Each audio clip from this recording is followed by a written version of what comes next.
2 oydan keyin 2026-yil. Madagaskar multfilmi chiqqaniga 20 yil bo'ldi.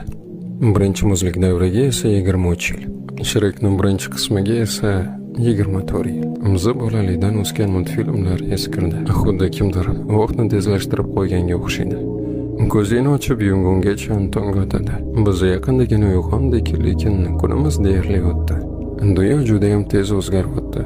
Lekin biz hali orqaga qarashga ham ulgurmadik. Esimda 2 port orqali bir-birimizga rasmlar o'tkazardik. Bu bizga mo'jiza deb tuyulardi. Sentabrda esa 17-iPhone chiqdi. Texnologiyalar biz ularga o'rganishimizdan oldin eskirib o'tdi. Xo'p, Covid bo'lganiga yaqinda 7 yil bo'ladi. Lekin bizning xayolimizda bu go'yoki kecha bo'lgan. Maska, bo'sh ko'chalar va qo'rquv. Biz yangiliklarni o'qishni boshlagan vaqtimizda yosh bolalar ulg'aydi. Ota-onalar esa qaridi.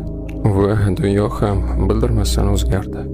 Biz shunaqa davrda yashavimizki, nimadir eski shuni paydo bo'lishidan oson bo'lib qoldi. Insonlarning orzulari esa xuddi telefon ilovalariga keladigan update'lar kabi o'zgaruvchan.